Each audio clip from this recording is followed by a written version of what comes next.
Assalamualaikum warahmatullahi wabarakatuh.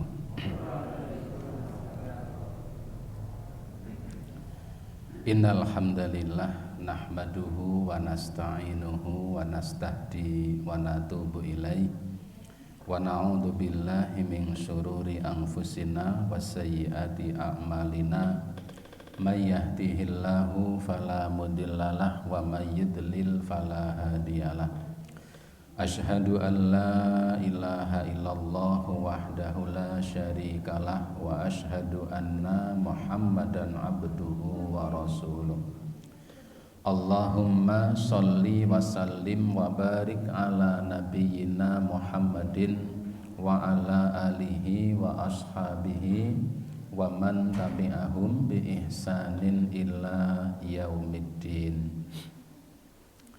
Ibu bapak sekalian, para jamaah rahimakumullah, alhamdulillah senantiasa kita bersyukur kehadirat Allah Subhanahu wa taala karena hingga malam hari ini Allah taala senantiasa berkenan melimpahkan nikmat serta karunia-Nya kepada kita semuanya sehingga malam hari ini kita bisa bersama-sama melaksanakan ibadah salat maghrib yang kita laksanakan dengan berjamaah dan kita lanjutkan dengan kajian rutin kita ini. Salawat dan salam tidak lupa semoga tercurah atas Nabi Yuna Muhammad sallallahu alaihi wa alihi wasallam yang semoga terlimpah pula kepada seluruh keluarganya dan semua umatnya yang senantiasa istiqomah dengan dinullah ini sampai hari kiamat kelak. Ibu bapak sekalian, para jamaah rahimakumullah, pada malam hari ini kita melanjutkan kajian kita masih pada bab yang menjelaskan tentang sholat. Dan kemarin terakhir yang kita baca adalah tentang syarat-syarat sholat. Syarat-syarat sholat kemarin kita sebutkan, pertama adalah Islam, yang kedua pelakunya orang yang berakal sehat, bukan orang gila, bukan orang yang sedang hilang akal. Yang ketiga syaratnya adalah baligh. Yang keempat suci dari dua hadas dalam kondisi mampu. Yang keempat ini suci dari dua hadas jika dalam kondisi mampu. Artinya ada kondisi tertentu ketika seseorang menunaikan sholat dalam keadaan tidak bisa menjaga kesuciannya dan memang itu di luar kemampuannya, maka sholatnya tetap sah. Seseorang yang mengalami penyakit beser misalnya, air kencingnya keluar terus menerus dan tidak bisa ditahan, maka ketika dia menunaikan sholat kemudian air kencingnya tetap keluar, sholatnya tetap sah karena itu di luar kemampuannya. Jadi suci dalam kondisi mampu. Yang kelima sudah masuk waktu, ini syarat ya. Kalau belum masuk waktu sholatnya tidak menjadi sah, tidak akan sah. Yang keenam menutup aurat ya dalam kondisi yang mampu. Menutup aurat dalam kondisi mampu. Adakah orang tidak bisa menutup aurat dalam kondisi yang tidak mampu? Ada. Seperti seseorang yang mengalami sakit, kemudian dia sholat sambil terbaring misalnya, kemudian tangannya tidak bisa bergerak sampai ya menjangkau pakaian yang menutupi auratnya, kakinya misalnya. Ketika sholat ya di kamar dalam kondisi sakit, pas tidak ada yang menunggui, kebetulan jendelanya terbuka, kemudian ada angin yang datang, Dan angin itu menyilakkan. Jadi angin itu berhembus menerpa pakaian sehingga pakaian ya sarungnya itu tersingkap sampai di atas lutut, pahanya tersingkap misalnya. Sementara dia sakit sambil terbaring, tidak mampu menggerakkan tangannya. Kondisi seperti itu tetap diteruskan sholatnya karena ia dalam keadaan tidak mampu untuk menutup auratnya. Maka di sini yang keenam, satrul aurah ma'al qudrah, menutup aurat dalam kondisi mampu. Yang ketujuh kemarin kita sampaikan, yaitu menghindari najis yang baik yang mengenai pada badannya, pada pakaiannya, dan atau pada buqa'ahnya. Buqa'ah itu tempat yang digunakan untuk sholat. Suci badannya, suci pakaiannya, dan suci tempatnya. Ma'al qudrah, dalam kondisi mampu. Karena kalau kondisi tidak mampu, maka itu di luar taklif, di luar kemampuan orang yang melaksanakannya. Yang kedelapan adalah menghadap ke arah kiblat.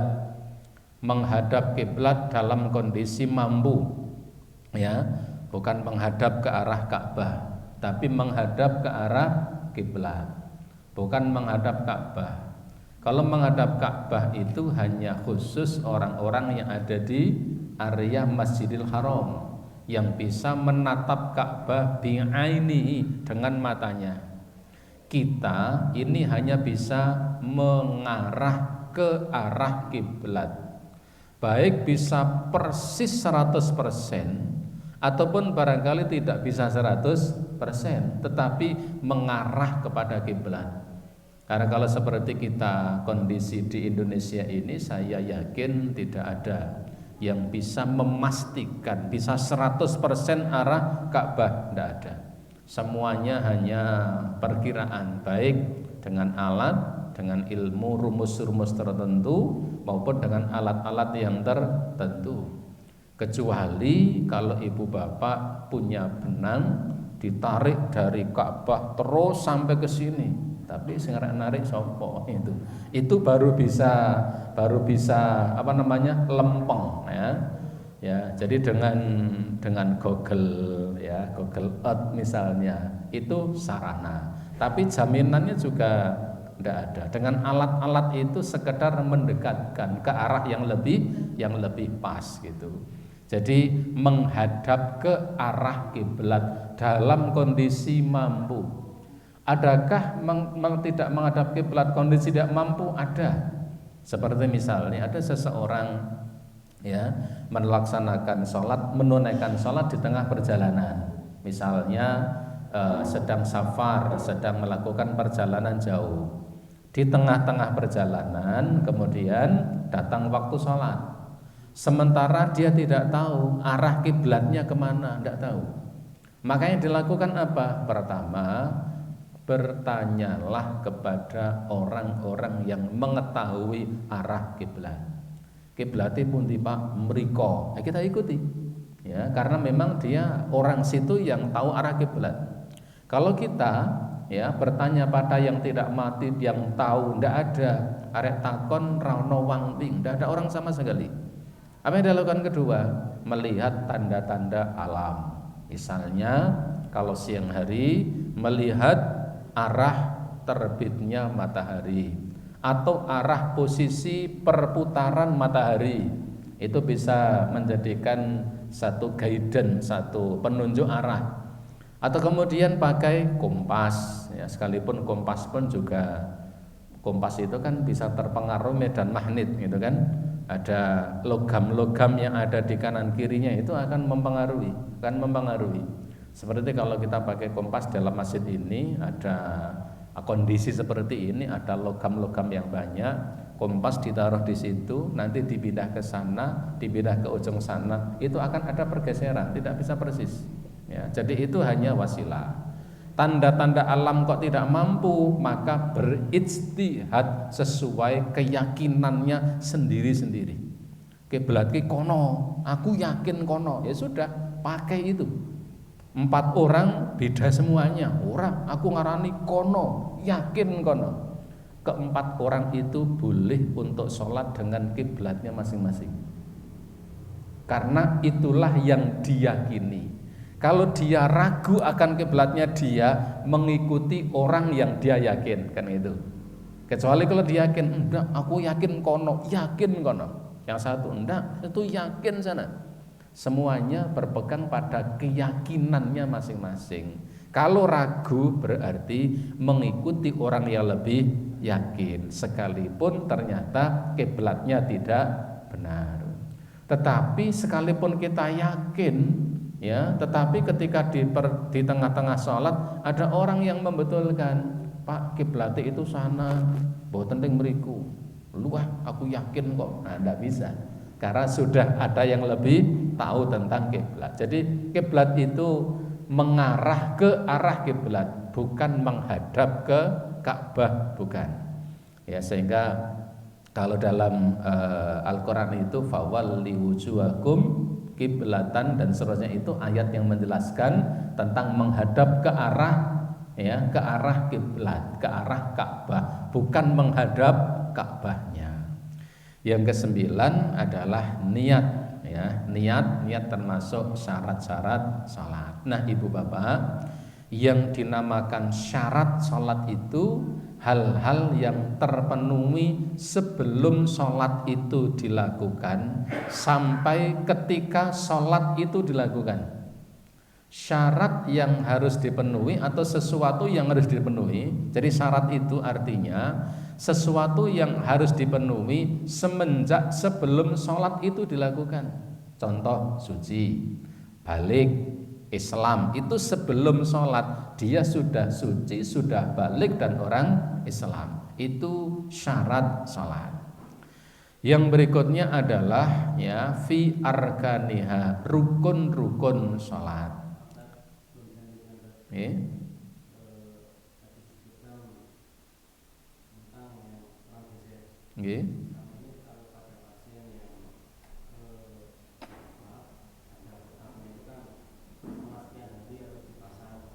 Kateter. Nggih.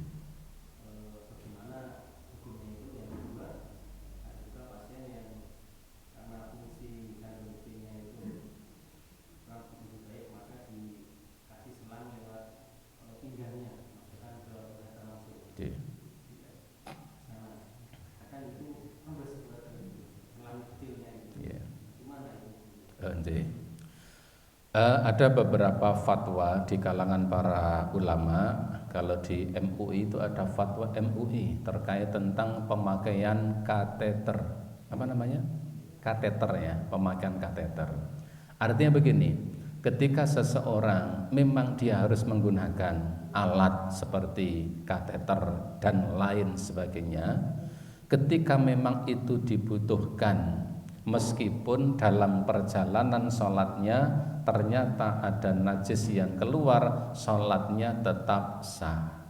Hanya sebelum melaksanakan sholat atau sebelum sholat itu dilaksanakan, pastikan kondisinya dalam keadaan suci.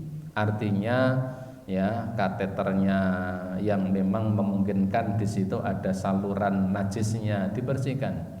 Kita yakini itu dalam keadaan bersih, dalam keadaan suci. Adapun ketika sholat itu berjalan, dilaksanakan, di tengah-tengah sholat itu ada rembesnya, kemudian ada yang keluar, itu memang di luar kemampuan manusia.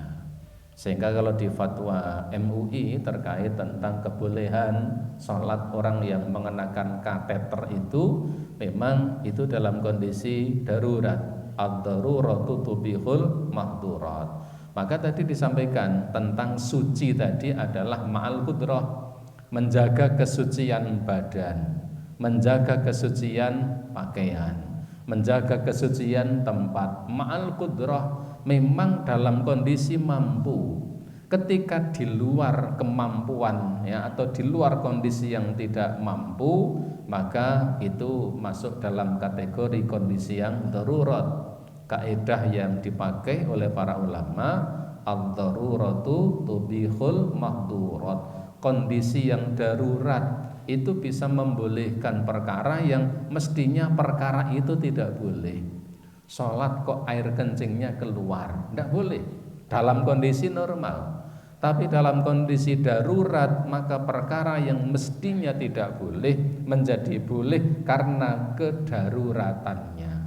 Sehingga orang yang memakai kateter dan yang sejenisnya itu memastikan ketika akan sholat, maka ya bagian luar benda-benda itu diyakini, dipastikan dalam keadaan suci, dalam keadaan bersih dan suci. Adapun ketika dalam perjalanannya ya, dalam pelaksanaan sholat ternyata ada yang keluar, itu di luar kemampuan manusia. Wallahu a'lam bishawab. Baik, yang berikutnya adalah tentang rukun-rukun sholat. Al-arkan yang dinamakan rukun ini adalah ma tatakawwanu min hal ibadah wala tasihul ibadatu illa biha. Yang dinamakan rukun itu adalah perkara-perkara yang harus ada pada ibadah itu, dan ketika perkara itu tidak ada menjadikan sholatnya tidak sah. Rukun itu artinya bagian-bagian yang harus ada. Kalau bagian itu tidak ada, maka sholatnya menjadi tidak sah. Wal farqu bainaha wa bainasyurut. Perbedaan antara rukun dan syarat adalah anna syarta yataqaddamu al ibadati wa yastamiru ma'aha. Yang dinamakan syarat itu adalah sesuatu yang ada semenjak sebelum ibadah itu dilakukan sampai ketika ibadah itu dilakukan. Contohnya tadi suci. Suci harus tetap suci semenjak sebelum sholat itu dilakukan. Menghadap kiblat dilakukan semenjak sebelum sholat dilakukan, dan terus menerus sampai ketika ibadah itu dilakukan. Itu namanya syarat. Adapun rukun fahuwallati tastamilu alaihal ibadatu min aqwalin wa af'alin. Adapun yang dinamakan rukun itu adalah perkara-perkara yang mencakup atasnya ibadah, baik itu ucapan ataupun perbuatan. Dengan kata lain, rukun sholat itu artinya perkara-perkara, bagian-bagian yang harus ada pada sholat itu. Ketika bagian itu tidak ada, maka sholatnya menjadi tidak sah ketika dilakukan dengan sengaja. Nah, rukun ini wa arkanuha arba'atu asyara ruknan. Rukun sholat ini pada hakikatnya ulama sepakat akan bagian-bagiannya, hanya beda dalam memperinci jumlahnya. Jadi bagian rukun-rukun sholat itu ulama sepakat tentang bagian-bagian yang harus ada. Hanya terjadi perbedaan pendapat terkait jumlahnya, berapanya, penomorannya. Karena ada dua yang disebut satu, tetapi ada yang dua tetap disebut dua, sehingga jumlah rukunnya menjadi berbeda. Di dalam kitab Fiqhul Muyassar ini rukun sholat disebutkan ada 14. Kalau di kitab yang lain disebutkan ada 9. Di kitab yang lain disebutkan ada 11. Di kitab ini disebutkan ada 14. La taskutu amdan, la taskutu amadan. Sehingga 14 perkara ini tidak boleh ditinggalkan dengan sengaja. Wala sahwan, ya, baik sengaja menjadikan sholatnya tidak sah, lupa akan bagian ini sholatnya juga tidak sah. Bahkan jahlan, bahkan ketidaktahuannya juga tetap menjadikan sholat itu tidak sah. Jadi rukun-rukun itu artinya bagian-bagian yang harus ada. Kalau bagian itu tidak ada, maka sholatnya tidak sah. Pertama, rukun sholat yang pertama adalah al-qiyam, berdiri. Fil fardhi alal qadiri muntasiban. Sholat dengan berdiri itu bagian dari rukun, terutama pada sholat fardu bagi orang yang mampu berdiri. Dengan kata lain, berdiri itu menjadi rukun sholat pada sholat fardu bagi orang yang mampu sholat dalam keadaan berdiri.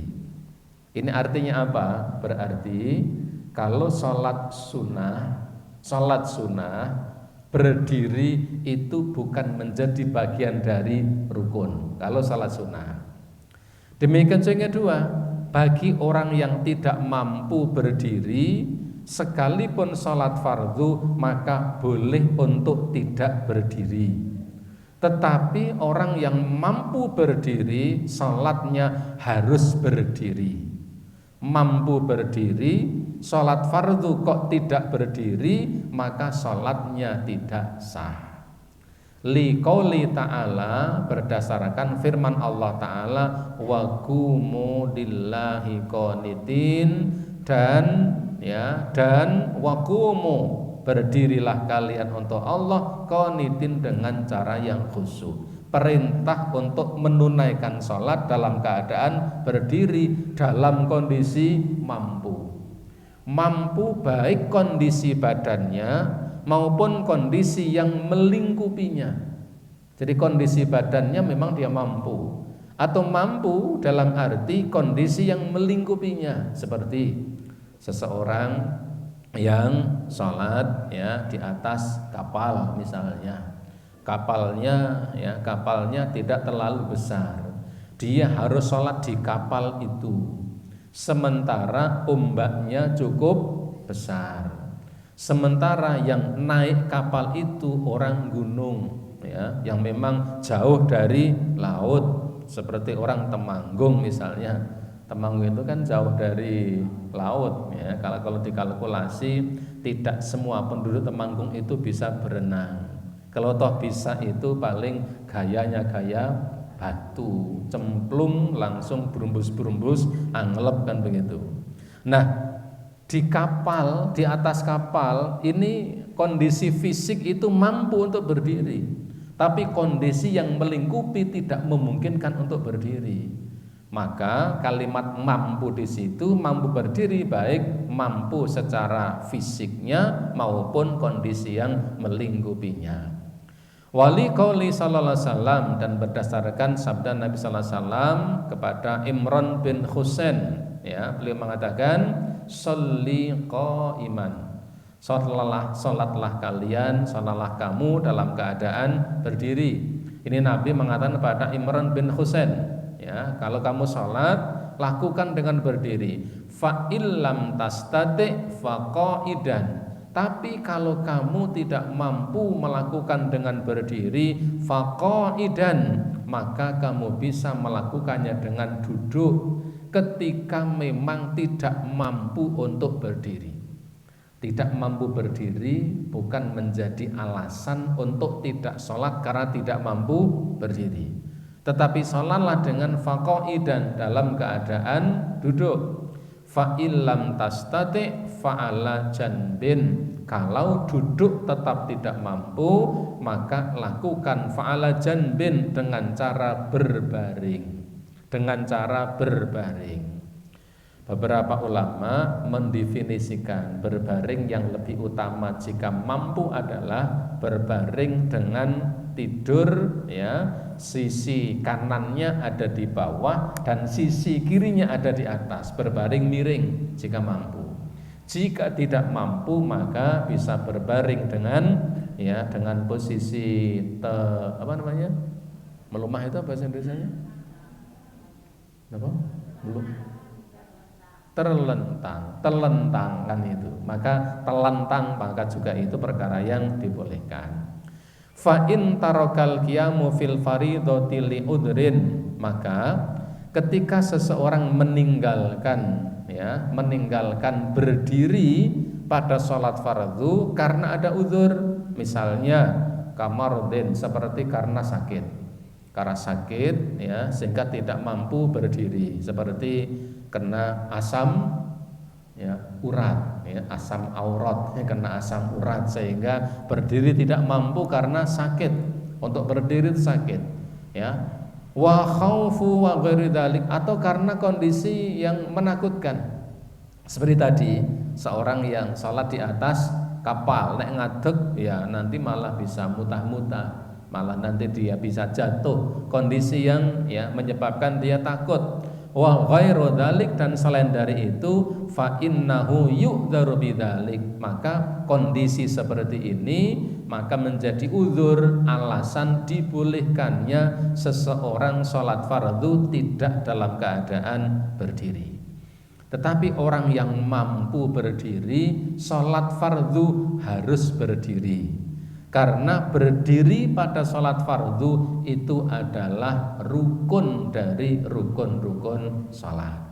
Wa yusalli hasbi halau qa'idan aw ala janbin, maka kalau ada seseorang dalam kondisi uzur, dia sakit, maka dia boleh sholat sesuai dengan keadaan yang dimampuinya, baik duduk maupun sambil tidur telentang atau berbaring.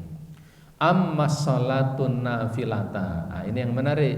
Adapun sholat sunnah, fa innal qiyama fiha sunnatun walaysa ruknan. Kalau di dalam kitab ini disebutkan, adapun sholat sunnah, berdiri itu bukan rukun, tetapi berdiri itu termasuk kesunahan di dalam sholat sunnah. Artinya tidak harus berdiri.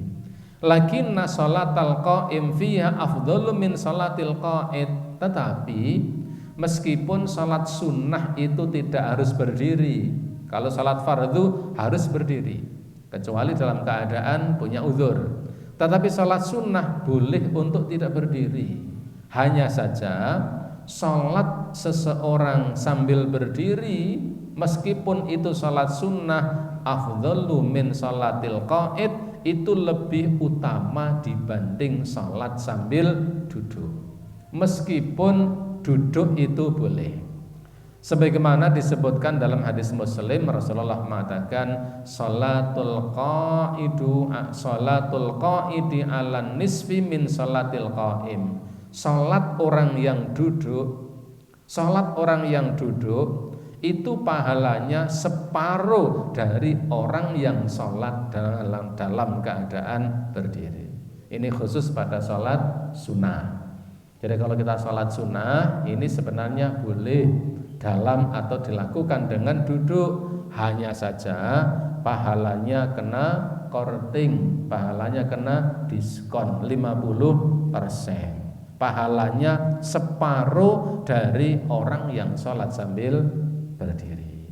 Maka barangkali ibu bapak pernah menyaksikan, saya juga pernah menyaksikan di suatu masjid ada seorang muslimin melaksanakan sholat setelah maghrib, rakaatnya banyak sekali dan dilakukan sambil duduk. Nah barangkali ya mereka mengambil dasar ini tentang kebolehan sholat sunnah dilakukan dengan duduk. Hanya saja tadi pahalanya separuh dari orang yang melakukan dengan berdiri. Ini pada sholat sunnah. Tapi sholat wajib tidak boleh duduk jika dia mampu sholat dengan berdiri, karena berdiri itu adalah rukun sholat. Ini pertama. Yang kedua adalah takbiratul ihram fi awwaliha. Takbiratul ihram mengawali salat tersebut, wahya yaitu qaulu Allahu akbar, yaitu dengan mengucapkan kalimat Allahu akbar. La yujzi'uhu ghairuha, yang kalimat Allahu akbar pada takbiratul ihram, kalimat Allahu akbar pada takbiratul ihram itu tidak bisa digantikan dengan kalimat yang lain. Meskipun maknanya sama dengan bahasa yang berbeda. Allahu Akbar bahasa Indonesianya apa? Allah Maha Besar. Sekalipun maknanya sama tidak bisa. Allah Maha Besar ya. Kalau orang Jawa gimana? Allah Maha Agung. Nah itu juga tidak boleh. Sekalipun maknanya sama. Karena apa? Ini rukun. Kalimat Allahu Akbar ini tidak bisa digantikan dengan kalimat yang lain.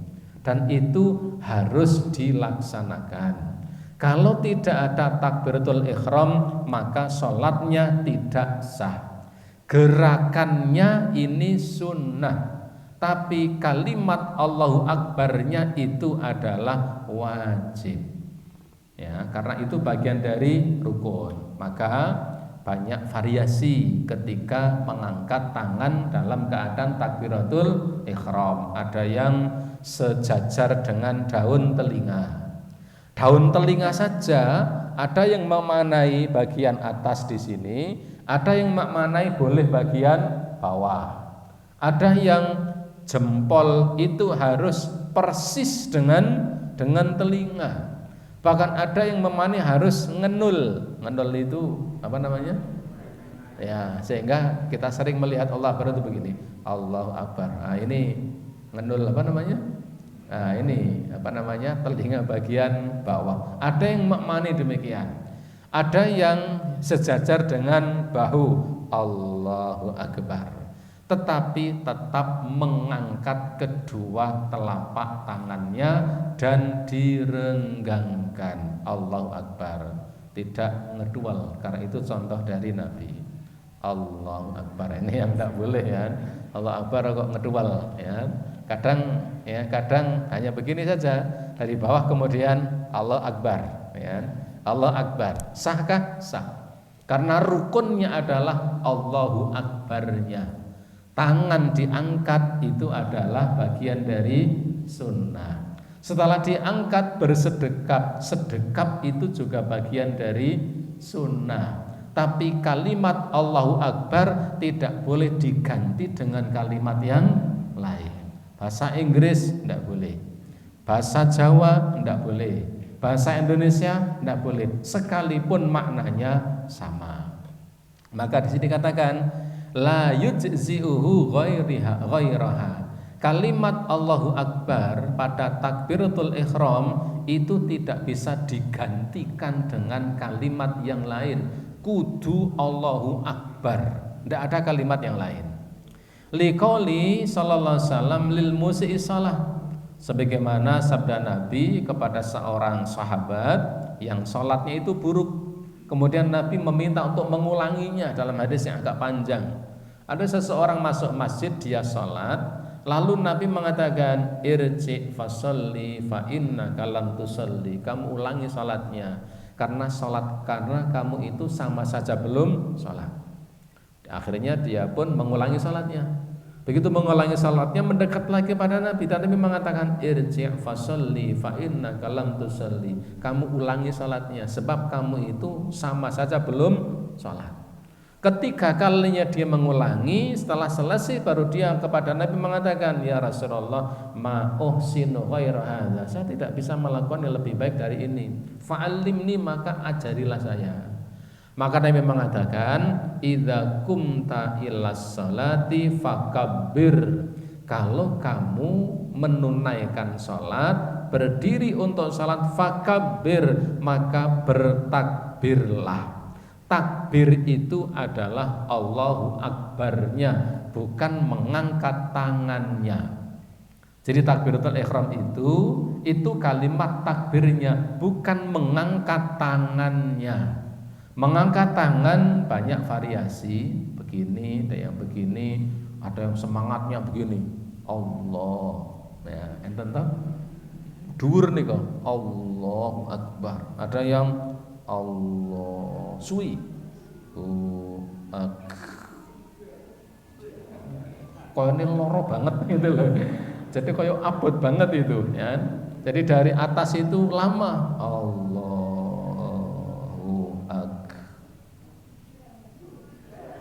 Akbar. Ora dadi gitu kan. Tilang saiki kan.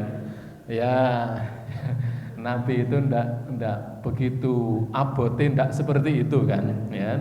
Kalau seperti itu ya banyak yang nanti ndak bisa ya. Nabi itu mengangkat kedua telapak tangan sejajar dengan daun telinga atau sejajar dengan bau. Riwayat yang lain setentang dengan dada. Itu beberapa riwayat. Maka variasi kan ada yang Allahu Akbar, ada yang Allahu Akbar, megar banget Allahu Akbar, ada yang Allahu Akbar, ada yang Allah sampai ininya begini Allahu Akbar. Itu ragam-ragam. Memang itulah ragam-ragam yang dijelaskan oleh para ulama. Tetapi Allahu Akbarnya tidak beragam. Jadi takbiratul ihram itu Allahu Akbarnya, mengangkat tangan itu tawabi ya, mengikuti dari kalimat Allahu Akbar. Maka Nabi mengatakan tadi, kalau kamu hendak sholat maka fakabbir, maka ucapkanlah takbir yaitu Allahu Akbar. Wa qauluhu, dan juga sabda beliau mengatakan tahrimuha at-takbir wa tahliluha at-taslim. Salat itu ibadah yang dimulai dengan takbiratul ihram, yang mengharamkan melakukan tindakan-tindakan di luar salat adalah semenjak takbiratul ihram. Sebelum takbiratul ihram boleh untuk dilakukan sepanjang tidak menyalahi syariat. Orang sering meributkan sebelum takbirnya. Nah itu seperti mohon maaf ada lafal usolin itu kan belum takbir. Dimulai sholat itu ketika sudah takbir. Sebelum takbir itu ya belum bagian dari sholat ya. Dan yang menghalalkan perbuatan di luar sholat itu adalah salam. Kalau sudah salam selesai, sholat selesai. Saya kadang-kadang orang mohon maaf meributkan, kalau sekarang enggak ya, dulu meributkan apa? Salaman setelah sholat. Saya cenderung tawakuf ya, karena memang itu sudah bukan bagian dari sholat. Sholat itu lekase takbir, rambunge salam ya sudah. Sebelum takbir enggak usah diributkan. Setelah salam tidak usah diributkan, kecuali memang ada dalil-dalil yang memerintahkan untuk melakukan hal seperti itu. Contoh, seorang imam yang kemudian mengingatkan kepada makmumnya untuk meluruskan shafnya misalnya. Ini memang ada perintah, ada dalil. Itu bukan bagian dari sholat, tetapi itu piranti-piranti menyempurnakan pahala salat, bukan menyempurnakan salatnya, menyempurnakan pahala salatnya. Fala tan'aqidu salatu biduni takbir, maka tidak dianggap salat kalau seseorang mengawali salat tanpa takbiratul ihram. Ya tidak bisa. Jurlekase kapan gitu kan? Tiba-tiba kemudian baru berdiri, tiba-tiba alhamdulillahirabbil alamin arrahmanir rahim. Lulu sampean ngopo? Rampung aku salat, aku ndak takbir. Ayo tak batin. Ya ndak bisa. Karena salat itu tidak sesederhana ya, tidak tidak boleh dipermudah seperti itu. Ini yang kedua. Yang ketiga, ya masih ada sedikit waktu. Yang ketiga adalah qiraatul Fatihatu murattibatun fi kulli rakaatin.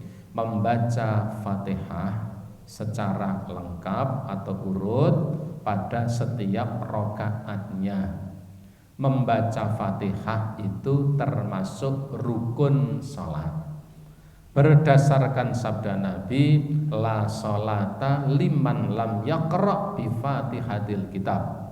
Tidak dianggap salat seseorang yang tidak membaca Fatihah. Salat itu Fatihah itu termasuk rukun salat.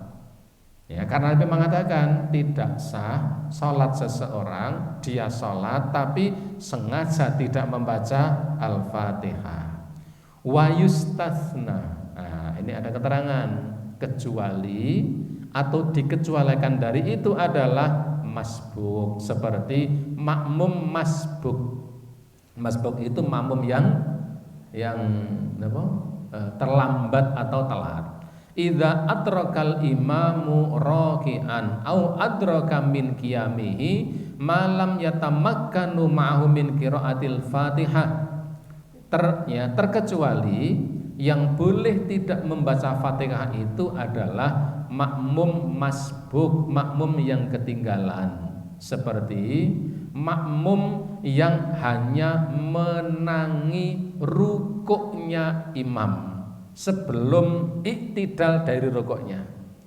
Masuk ke barisan sholat, imamnya baru rukuk, maka makmum boleh takbiratul ihram langsung rukuk tanpa membaca Fatihah.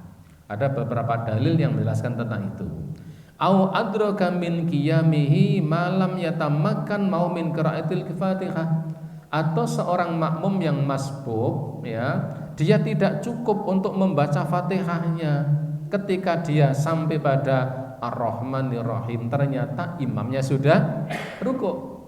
Kondisi seperti itu dia mencukupkan sampai bacaan itu dan mengikuti imam untuk apa? Rukuk. Fatihahnya tidak selesai tetap sah karena memang dia makmum yang masbuk. Wa kadzalikal makmum fil jahriyati, demikian juga makmum yang sholat dalam sholat jahr. Sholat jahr itu sholat yang imamnya membaca dengan keras, seperti sholat maghrib, kemudian sholat isya, kemudian sholat subuh, kemudian sholat apa lagi? Isya, Jumat, itu kan imamnya membaca dengan keras. Sholat yang imamnya membaca dengan keras, maka boleh makmum untuk tidak membacanya, tetapi mengikuti bacaan imam dengan mendengarkan dan memperhatikannya. Karena mendengar dan memperhatikan itu hakikatnya sudah sama dengan membacanya. Maka ketika salat jahar itu boleh untuk tidak membaca surat Al-Fatihah.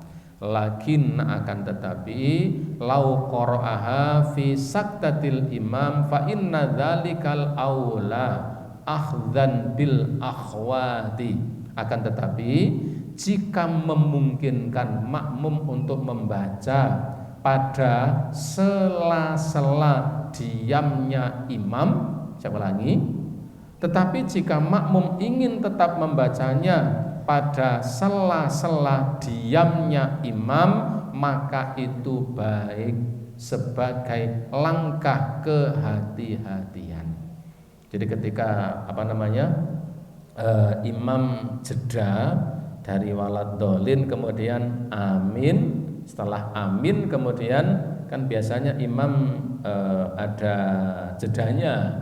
Maka pada jeda imam diam itu boleh untuk membaca surat Al-Fatihah jika memungkinkan, dan itu baik sebagai langkah kehati-hatian karena adanya hadis yang mengatakan tidak dianggap sholat seseorang yang tidak membaca Fatihah. Sekalipun tadi ada pengecualian seperti makmum yang masbuk atau makmum yang bermakmum di belakang imam di saat imam memimpin salat jahar, itu yang dikecualikan.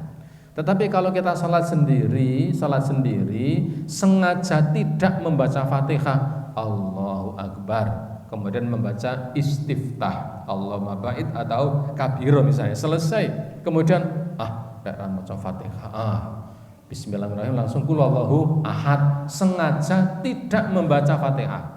Ini yang terkena hadis ini secara mutlak, tidak dianggap sholat siapa yang sengaja tidak membaca Fatihah di dalam sholatnya. Adapun tadi makmum yang masbuk yang mendapati imam sudah ruku atau mendapati imam belum ruku tetapi baru membaca satu ayat imam sudah ruku, saya tidak bisa menyelesaikan, maka itu termasuk perkara yang diperbolehkan, termasuk ketika bermakmum di belakang imam yang memimpin salat jahar. Ibu bapak jamaah rahimakumullah, ya, mungkin sampai yang ketiga tentang rukun-rukun salat. Sengaja saya agak pelan untuk kajian tentang rukun ini supaya jelas, karena ini bagian yang harus ada. Nanti membedakan bagian yang harus ada dan bagian yang seandainya tidak ada, sholatnya tetap sah, hanya kurang sempurna. Itu yang kemudian perlu kita jelaskan nanti setelah bab tentang rukun ini. Ibu bapak rahimakumullah, karena sudah masuk waktu Isya, saya kira sampai di sini. Sebelum saya akhiri, ada pertanyaan tentang Pak Matur? Oke.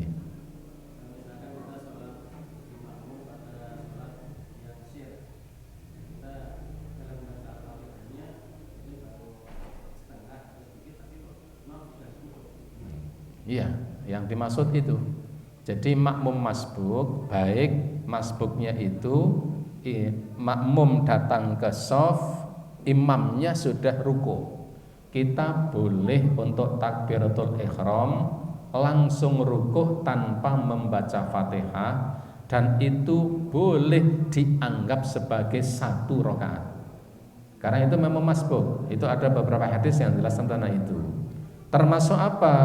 Seseorang yang masuk shaf di salat siri, ya salat siri, belum cukup waktu atau belum selesai membacanya, baru dapat Ar-Rahmanir Rahim. Ternyata imam kemudian sudah ruku, maka kita boleh langsung ruku, dan harusnya langsung ruku, dan kita boleh menganggap itu sebagai bagian dari satu rakaat. Ini khusus pada makmum, karena yang tadi seperti yang disampaikan tadi termasuk makmum yang masbuk. Makmum masbuk yang tidak mendapatkan bacaan imam. Hanya tadi disampaikan ketika kemudian ya kalau sholat jahar membaca di sela-sela, atau kemudian ketika kita tidak mantap ya, wah ini Fatihah rampung, tak anggap ora sak rakaat lalu diulang. Banyak para ulama yang juga membolehkan akan hal itu. Tetapi kalau kemudian yang tidak boleh itu, ketika ada orang yang menganggap itu bagian dari ruku, yang kita menganggap sholatnya tidak sah, itu yang tidak betul. Karena makmum yang masbuk tadi boleh menganggap itu sebagai bagian dari rakaat. Masuk ke dalam shaf ya, ternyata baru mau Allahu Akbar, imam sudah ruku, maka kita takbir, kemudian setelah takbir tanpa istiftah, tanpa Fatihah langsung ruku, dan boleh itu dianggap sebagai satu rakaat. Karena itu bagian dari pengecualian. Wallahu a'lam bishawab. Kita lanjutkan pada waktu yang akan datang, dan kita cukupkan dengan kafaratul majlis. Subhanakallahumma wa bihamdika asyhadu an la ilaha illa anta astaghfiruka wa atubu ilaik. Assalamualaikum warahmatullahi wabarakatuh.